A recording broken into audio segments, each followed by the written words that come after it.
ফলমূল নিয়ে চলে এসেছি আপনাদের সামনে। দেখা যাক কিভাবে আমি গোপালের শুভ জন্মাষ্টমী পালন করি। তো সাথে আছে এইসব নানান রকমের ফলমূল, মিষ্টান্ন। আর গোপুর চোখ, মানে গোপুকে সাজানো হচ্ছে, আমার মেয়ে গোপুকে সাজাচ্ছে সুন্দর করে। তো চোখটাও আরও সুন্দর করছে, চোখ মানে আরও একটু মানে আঁকিয়ে দিচ্ছে, তাকে সুন্দর করে তার কলকা করে দিচ্ছে। তো এমন লাগছে গোপুকে। সব কমপ্লিট হওয়ার পরে আবার দেখাবো। এই যে আমার গোপু সোনা। তো আমিও স্নান করে চলে এসেছি ঠাকুর ঘরে পুজোর জোগাড় করতে। তো গোপু সোনার জায়গাটা সাজানো হয়েছে একটু বেলুন দিয়ে, আমার মেয়ের হাতে আঁকানো গোপু। আর এই যে একটু সিংহাসনটাকেও একটু সাজানো হয়েছে, মেয়ের আঁকানো গোপু, সিংহাসন সাজানো সবই আমি আর আমার মেয়ে মিলেই করেছি। তো মেয়ে তো খুব আনন্দে একেবারেই আটখানা যে ওর ভাইয়ের জন্মদিন আজকে। তো কীভাবে কাটাবে ভাইয়ের জন্মদিনটা সেটাই মনে মনে ভাবছে। আর আনন্দ, বলছে মা আমার এত ভালো লাগছে আজকে ভাইয়ের জন্মদিন। আমি বলছি হ্যাঁ আজকে ভাইয়ের জন্মদিন।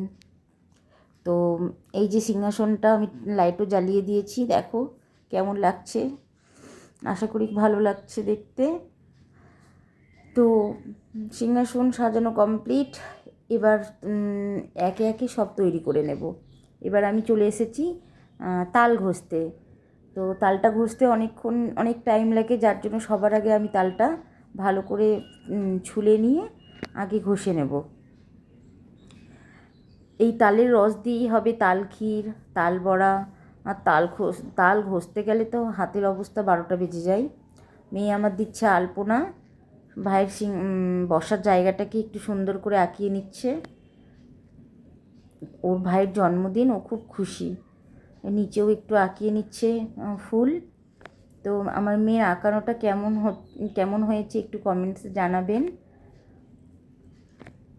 তো তাল ঘষা আমার প্রায় শেষের দিকেই। এবার আমি সাজিয়ে নিচ্ছি পুষ্পপত্রটা। পুষ্পপত্রের নানান রকমের ফুল, দুব্বো, তুলসী পাতা, বেলপাতা সব সুন্দর করে সাজিয়ে নিলাম। সাজিয়ে নেওয়ার পরে এবার আমি বসিয়ে দেব ইন্ডাকশান জ্বালিয়ে। এবার আমি রান্না করে নেব। আমি যেহেতু কালকে ভোরবেলা আবার পারণ আছে, তো পনির তো আমি অত ভোরবেলা পাবো না, আর আমার ঠাকুর ঘরে ফ্রিজও নেই, তাই আমি পনিরটা একটু হালকা ভেজে রেখে দেব পরের দিনের জন্য। এরপরে আমি করে নেব, বাকি রান্নাগুলো সেরে নেব। তার মধ্যে লেগে গেল সন্ধ্যা। আমি সন্ধেটা দিয়ে দিলাম। দিয়ে আমার মেয়ে আমাকে এবার একটু তিলক কেটে দিচ্ছে। মা ভাইয়ের জন্মদিন আর তিলক কাটবে না, এটা কি হতে পারে? ভাইয়ের সবথেকে প্রিয় জিনিস, ভাই এটা দেখলে সবথেকে বেশি খুশি হবে। তাই মেয়ে আমার কপালে নিজেও পড়েছে, নিজে পরে নিয়ে আমাকে পরিয়ে দিল তিলক। তো মানে দেখছি এবার আমি চলে এসেছি তাল ক্ষীর করতে। তো তাল ক্ষীরটা আমি বসিয়েছি। তাল ক্ষীর হচ্ছে, একটু টাইমই লাগে তাল ক্ষীরটা হতে। তাল ক্ষীর হয়ে যাওয়ার পরে আমি তারপরে করে নেব লুচি। তো জানি না লুচিগুলো আমার কেন ফুললো না। আমার মেয়ে জোর করে ও ময়ান দিয়েছে, ওর ছোটো ছোটো হাতে ময়ান দেওয়া। জানি না কেমন হয়েছে, কিন্তু লুচিগুলো সবগুলো ফুললো না, তাই একটু মনটা খারাপ হয়ে গেল। তারপরে করে নিচ্ছি আমি তাল বড়া বা তালের মালপোয়া, যাই বলা যাক না, কিন্তু তালেরই। তার সাথে মেয়ে প্রচণ্ড আনন্দে মেয়ে নাচ করতে শুরু করেছে, ডান্ডিয়া নাচ। তো তার ক্যামেরাও একটু করে নিলাম ভাইয়ের সামনে, ভাইয়ের হ্যাপি বার্থডে বলে কথা। তো মেয়ের নাচটাও ভালোই লাগছে, নানান রকমের স্টেপ দিয়েছে নাচে, আনন্দ করছে, তাতেও আমি খুব আনন্দ মেয়ের নাচ দেখেও। এরপরে আবার চলে আসলাম ফলমূল কাটতে। প্রায় 12টা বাজতে আর বেশি দেরি নেই, যার জন্য আমি এবার ফলমূল সব কেটে কুটে মানে বনিয়ে নিলাম। ফলমূলগুলোকে বনিয়ে সুন্দরভাবে সব সাজিয়ে নেব।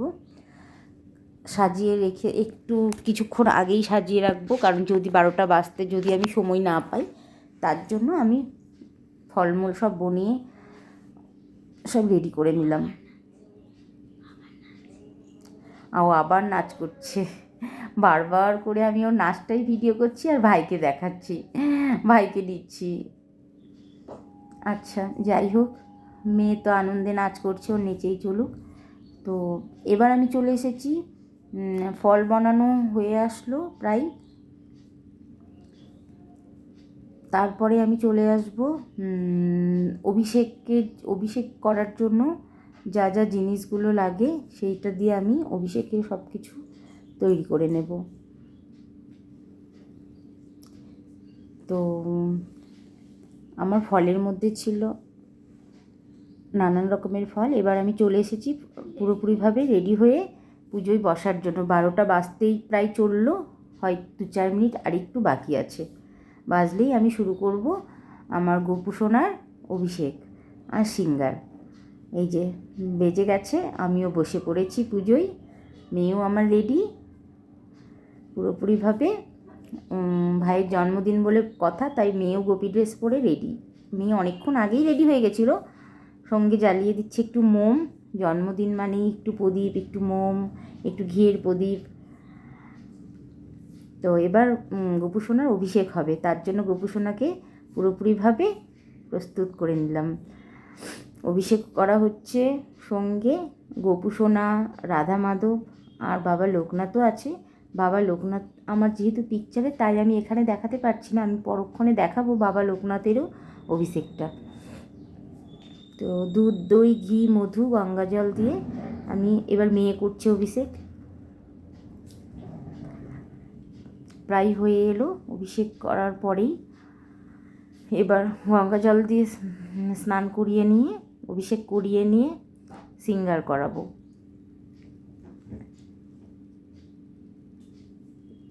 তো আমার সিঙ্গারের থালাও রেডি করাই আছে, আমি আগেই রেডি করে নিয়েছি সিঙ্গারের থালাটা। আমার গোপু সোনাকে আজকে যা কী দিয়ে সিঙ্গার করাবো দেখতে থাকো আমার সাথে। তো হয়ে গেল সুন্দরভাবে সিঙ্গার গা মোছানো। এবার নতুন জামা পরিয়ে, নীল ময়ূরকণ্ঠী কালারের জামাটা আমার তো খুব ভালো লেগেছে কালারটা, যার জন্য আমি নিয়েছি, পরিয়ে দিলাম সোনার চেনটা। আমি আজকের দিনে সবই পরানোর চেষ্টা করি, সোনার চেন, সোনার কানে।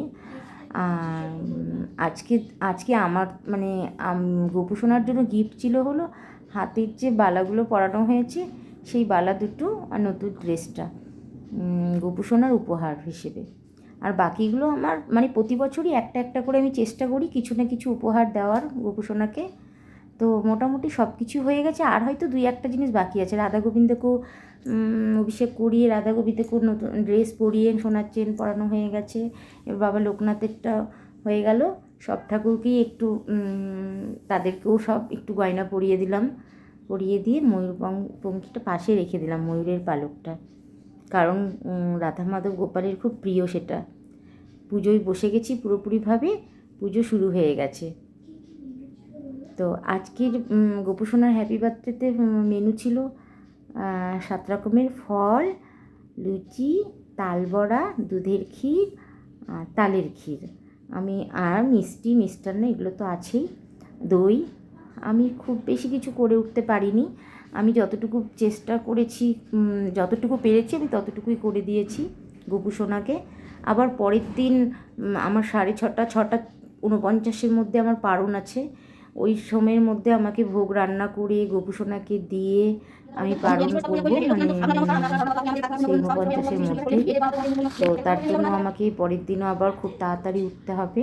হয়ে গেল পাঁচালি পড়া, মেয়েও ওই যে কৃষ্ণ নাম জপ করছে, মেয়েও পুজো করলো, করে কৃষ্ণ নাম জপ করে এবার মেয়ে আমার একটু ভাইয়ের কাছে প্রণাম করে নিল। পরের দিনের আমার এই যে ভোগ রান্নাটাও আমি দেখিয়ে দিলাম, পোলাও আর পনিরের তরকারি